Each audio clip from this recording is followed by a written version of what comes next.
Magic दिया तैयार किए हैं। तो अभी पहले 24 घंटा के लिए तैयार किए, उसके बाद उसको भी 72 किए। 72 के बाद अभी जो ये बना है अभी ये 100 घंटा जलेगा। उलट भैरम बोलने से ये उल्टा करके छलांग मारेगा, पाठ भैरम बोलने से ऐसे करके छलांग मारेगा।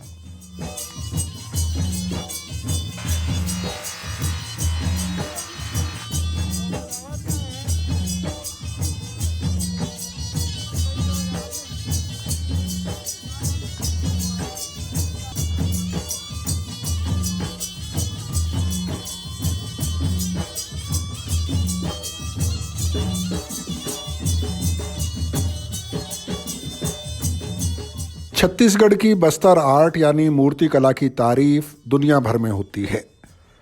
हम और आप जो लोग बस्तर कभी नहीं भी गए हों, उन्होंने भी बस्तर आर्ट के नमूने बाजार में ज़रूर देखे होंगे।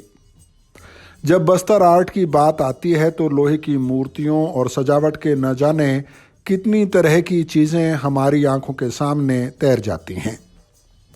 इसके अलावा जब भी किसी मेले या बाजार में आदिवासी हस्तकला यानी हैंडीक्राफ्ट की बात आती है तो बस्तर में बनी पीतल की मूर्तियों का जिक्र ना हो, ये हो ही नहीं सकता।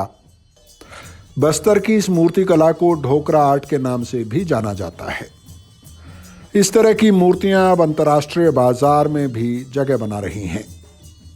लोहे और पीतल से बनी कलाकृतियों के अलावा बस्तर मिट्टी से बनी कलाकृतियों के लिए भी मशहूर है। बस्तर आर्ट के बारे में आपने बहुत कुछ सुना और देखा होगा। ढोकरा आर्ट से पीतल की मूर्तियां कैसे बनती हैं, इस विधि पर आपने पढ़ा भी होगा, सुना भी होगा और शायद कुछ वीडियो भी ज़रूर देखे होंगे। लेकिन आज हम बस्तर आर्ट से जुड़े कुछ खास पहलुओं को जानने समझने की कोशिश करेंगे, क्योंकि बस्तर आर्ट में बनी लोहे, पीतल या मिट्टी की हर मूर्ति के पीछे एक कहानी है, एक आस्था है।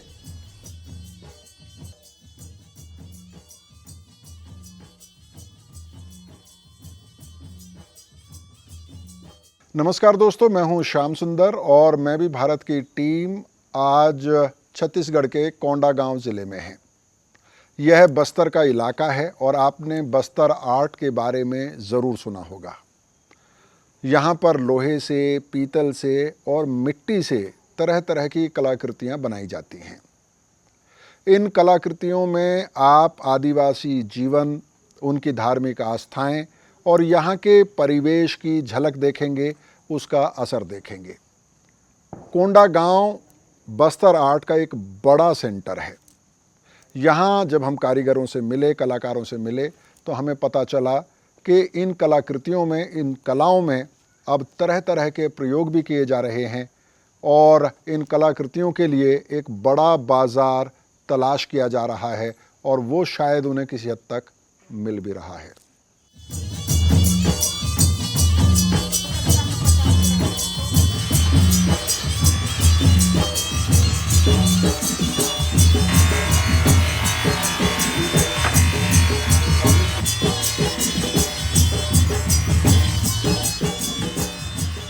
जगदलपुर तहसील के चिलकुट्टी गांव में पीतल की मूर्तियों को चमकाने का काम हो रहा है। इन मूर्तियों को बनाने में कई बारीकियां शामिल हैं।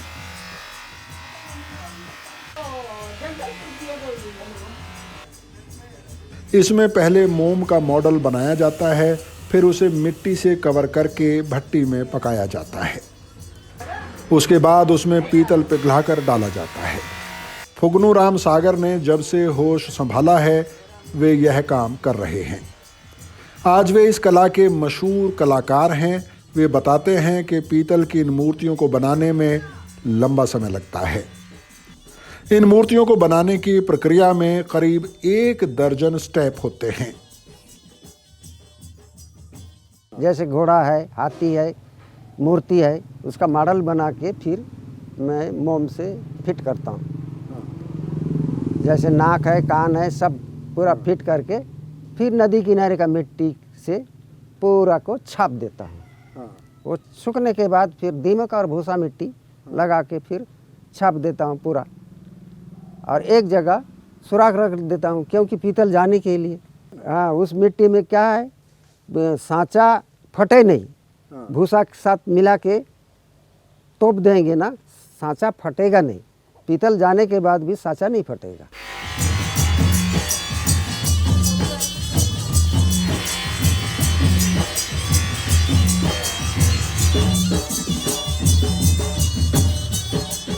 बस्तर आर्ट में आजकल सजावट और फैशन से जुड़ी कई तरह की चीज़ें बनती हैं, लेकिन अभी भी इन कारीगरों के पास परंपरागत मूर्तियों की मांग ज़्यादा आती है। ये मूर्तियां स्थानीय परिवेश और परंपरा से स्पष्ट रूप से प्रभावित दिखाई देती हैं। भीमा भीमिन, भीमा और भीमिन, और झिटकू और मिटकू, और बामन देई, उलट भैरम, पाड़ भैरम, जांगड़ा भैरम, इन लोगों का ज़्यादा डिमांड है। कोई भी आने से उसी को ढूंढते हैं।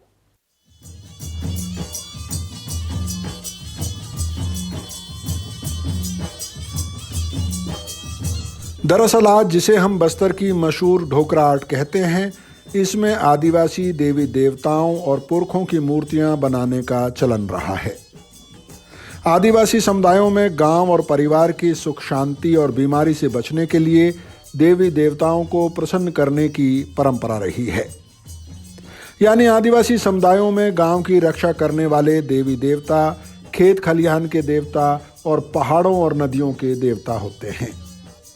एक समय था जब ये कारीगर आदिवासी परिवारों के लिए उनके देवी देवताओं की मूर्ति बनाते थे। भीमा भीमिन गांव का जैसे पटेल कतवाल रहता है ना गांव में, वैसी है देवी का मुखिया भीमा भीमन। भीमा भीमिन सबसे पहले, उसके बाद बामन देवी। बामन देवी बोलने से वो गांव के बाहर रहते हैं, भीमा भीमिन भी गांव के बाहर रहते हैं, उसको ज़्यादा डिमांड है। वो गांव की रक्षा करते हैं, गांव का रक्षा करते हैं। किसको बुखार हो, जिसको बुखार हो गया, खांसी हो गया, उल्टी हो गया, दस्त हो गया, वो सब में सहारा करते हैं। उलट भैरम बोलने से ये उल्टा करके छलांग मारेगा, पाड़ भैरम बोलने से ऐसे करके छलांग मारेगा। इन कारीगरों की मेहनत और कुछ सरकारी मदद से बस्तर आर्ट का एक बाजार तैयार हुआ है। अब ढोकरा आर्ट के कम से कम नाम कमा चुके कारीगरों के पास काम की कोई कमी नहीं है। लेकिन जैसे जैसे ये बाजार तैयार हुआ है, वैसे वैसे बाजार के नियम भी इस कला पर हावी होते गए हैं, जो शायद लाजमी भी था। एक ज़माने में आदिवासी समुदायों की ज़रूरत पूरा करने वाले कारीगर जब बाजार के लिए उत्पादन कर रहा है, तो उसकी प्राथमिकता जाहिर तौर पर मुनाफा होगी। इसलिए अब ये कारीगर बहुत सी ऐसी चीज़ें बनाना बंद कर चुके हैं जो आदिवासी इस्तेमाल करते थे। मसलन आदिवासी महिलाओं के आभूषण, पहड़ी और खाड़ू जैसी चीज़ें अब ये कारीगर नहीं बनाते हैं।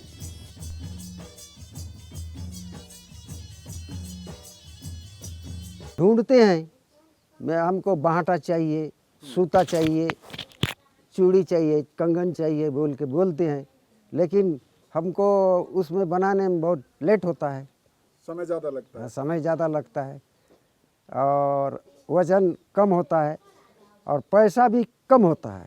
ज़्यादा पैसा होना चाहिए तभी वो ज्वेलरी बनेगा।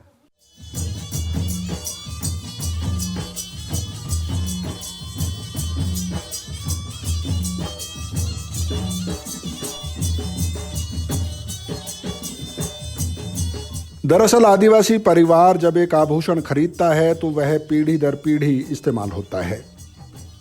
मूर्तियों का बाजार भी अगर आदिवासियों तक सीमित हो जाए तो सिमट कर बहुत छोटा हो जाएगा। इसके अलावा जब बस्तर की मूर्तियां देश विदेश के बाजार में पहुंचती हैं तो जाहिर है कि बस्तर की आदिवासी संस्कृति और परंपरा की चर्चा भी होती होगी। नई पीढ़ी के कलाकारों और कारीगरों को भी इस हुनर को सीखने का हौसला मिलता होगा।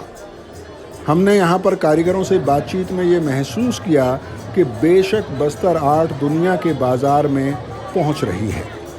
इसके अलावा बस्तर में आदिवासी पर्यटन भी बढ़ा है, लेकिन बस्तर आर्ट के पीछे जो कहानियाँ और आस्था है उसके बारे में लोग अभी भी नहीं जानते हैं। मैं तो उनको मैं दिखाता हूँ ये क्या काम करता है, तो उनको मैं बताता हूँ, उनको क्या मालूम होगा, उनको कुछ नहीं मालूम। तो मैं बना के रखता हूँ, तो उस समय मैं बता देता हूँ कि ये फलाना काम करती है, ये फलाना काम करता है, ये गांव का रक्षा करता है, ये बुखार खांसी सर्दी में रक्षा करता है बोल के मैं बताता हूँ। उनको तो कोई मालूम नहीं है।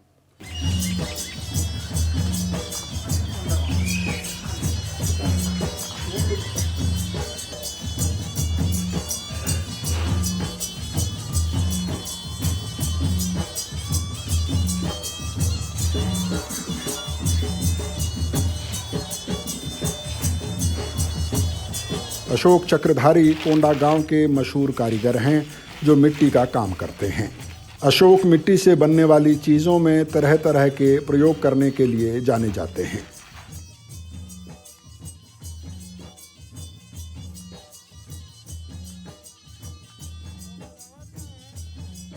मसलन उन्हें मैजिक लैंप बनाने वाले कारीगर के तौर पर देश भर में ख्याति मिली थी।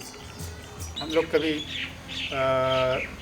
अखंड दिया जलाते हैं तो दिया नहीं बुझना चाहिए, ये टेंशन रहता है। तो 9 दिन का दिया जलाना है तो बुझना नहीं है, कई लोग उसको देखने के लिए रहते, दिया बिल्कुल बुझना नहीं चाहिए। तो उसको ध्यान में रखते हुए हम लोग एक मैजिक दिया तैयार किए हैं, जो अभी पहले 24 घंटा के लिए तैयार किए, उसके बाद उसको भी 72 किए। 72 के बाद अभी जो ये बना है अभी ये 100 घंटा जलेगा। 100 घंटा के लिए तैयार। एक बार तेल डाल दिए, आपको देखने का ज़रूरत नहीं, बिल्कुल अपना रिश्ते रहेगा, जितना ज़रूरत उतना ही रिसेगा। ज़्यादा ओवर हो गया तो अपने आप बंद हो जाएगा, कम हुआ तो अपने आप ड्रॉप होगा। ऐसा हम लोग उसको अभी 100 दिन के लिए उसको कलेक्ट किए हैं। आने वाले दिन में सोच रहे हैं कि हम इसको 9 दिन के लिए, जैसे नवरात्रि में जलता है वैसा एक बार डाल दिए और 9 दिन तक बिल्कुल जलता है।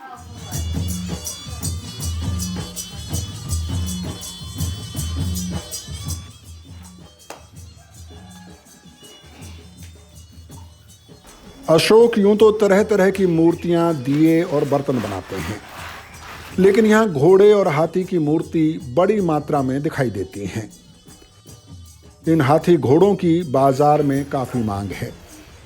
शायद इसलिए अशोक और उनके साथी इन्हें ज़्यादा मात्रा में बनाते हैं। ये हाथी घोड़े लोगों के बंगलों, फार्म हाउस और कोठियों के दरवाज़ों की शोभा बढ़ाते हैं। लेकिन कोंडा गांव में बनाए जाने वाले मिट्टी के ये हाथी घोड़े आदिवासी आस्था से गहरे जुड़े हैं। कि देवी स्थान ज़्यादा था गांव में, लोग डॉक्टर तो बाद में आए, डॉक्टर को तो नहीं जानते थे, तो आस्था वाली था। पहले देवी देवता के ऊपर ज़्यादा निर्भर होते थे लोग। तो उस समय क्या तकलीफ में रहते थे तो देवी देवता को वो लोग आह्वान करते थे, और उनका जो तकलीफ है, मेरा तकलीफ दूर हो जाए करके वो लोग कुछ काम मतलब ये करते थे कि मेरा तकलीफ दूर हो जाए तो मैं आपको कोई, जैसे हाथी है, घोड़ा है, या कोई सोने चांदी की सत्तर है, ऐसा सजावट सामान मैं आपको चढ़ाऊँगा, ऐसा वो कबूलते थे। तो उस समय हाथी घोड़ा बनवाते थे कुम्हार के पास से। उस समय देवी देवता के स्थान पे चढ़ाने के लिए ही बनता था।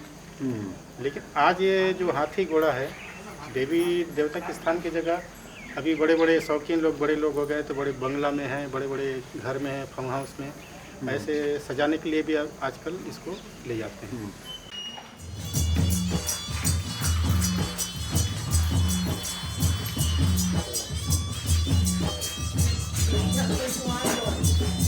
समय के साथ आदिवासी समुदाय की जीवन शैली में भी कई बदलाव आए हैं। मसलन अब आदिवासी परिवार भी धातु के बने बर्तन इस्तेमाल करते हैं। अशोक चक्रधारी कहते हैं कि एक समय था जब आदिवासी शादी में गाड़ी भरकर बर्तन जाते थे, लेकिन आजकल शादी ब्याह में स्टील और धातु के दूसरे बर्तन इस्तेमाल होते हैं। लेकिन अभी भी कुछ पर्व ऐसे होते हैं जिसमें आदिवासी माटी की हांडी ही इस्तेमाल करते हैं। आज यहाँ घर घर आदिवासी के घर में कुम्हार का सामान मतलब जाता है, और कोई भी कुम्हार मतलब आदिवासी का जो जन्म से लेकर शादी से लेकर मृत्यु तक भी जो भी काम होगा, या देवी देवता का कोई प्रोग्राम मतलब उत्सव होगा, तो बिना कुम्हार का दीपक जो जलता है, दिया जलाते हैं, और आरती धूपदानी और रुखा, ये कुम्हार के यहाँ से ज़रूर ले जाएंगे, उसके बगैर कोई शुरुआत ही नहीं होगा। हमारा काम का जो है उसके बगैर वो लोग का कोई भी शुभ काम चालू नहीं होगा। मिट्टी से बनाए जाने वाली मूर्तियों में इस आदिवासी इलाके की कई कहानी और किस्से मिलते हैं। मसलन यहाँ झिटकू मिटकी की मशहूर कहानी है। इस कहानी में 2 प्रेमी पात्र हैं जो कभी मिल नहीं पाते हैं। एक समय में समाज ने उन्हें मिलने नहीं दिया, लेकिन आज वही समाज उन्हें पूजता है। शायद अपने पाप बोध से मुक्त होना चाहता है।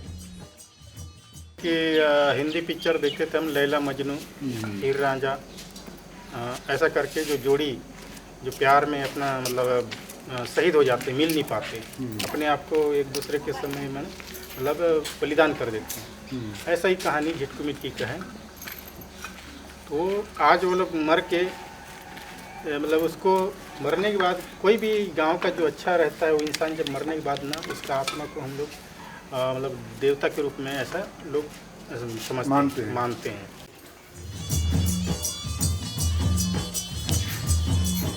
बस्तर की आर्ट दुनिया भर में मशहूर हो रही है और साथ साथ कलाकारों और कारीगरों का सम्मान भी बढ़ रहा है। यह बेशक अच्छी खबर है, लेकिन इस आर्ट से जुड़ी आदिवासी कहानियां और आस्था के बारे में भी अगर बताया जाए तो शायद इस आर्ट में दिलचस्पी के साथ साथ आदिवासी संस्कृति के बारे में भी ज़्यादा लोगों को जानकारी होगी। शायद यह काम आदिवासी इलाकों में ज़्यादा पर्यटक भी आकर्षित कर सके। तो दोस्तों, अगली बार अगर आप किसी मेले में जाते हैं, किसी ऐसी जगह पर जाते हैं जहां लोक कलाओं का प्रदर्शन होता है और वहां से बस्तर आर्ट फॉर्म की कोई कलाकृति खरीदते हैं, तो उसके पीछे क्या कहानी है, उसके पीछे कौन सा समुदाय है, उस कहानी को भी जानने समझने की कोशिश करें। और मुझे उम्मीद है कि मैं भी भारत का आज का ये एपिसोड देखने के बाद उन कहानियों को समझने में आपको आसानी भी होगी और आपको मज़ा भी आएगा। मैं भी भारत का ये सफ़र आदिवासी भारत में चलता रहेगा। और जैसा मैं हमेशा कहता हूँ कि अगर आदिवासियों को आपको अच्छे से समझना है, उनकी जीवन शैली को समझना है, तो जाइए आदिवासी भारत में और कुछ समय उनके साथ बिताइए। बहुत बहुत शुक्रिया।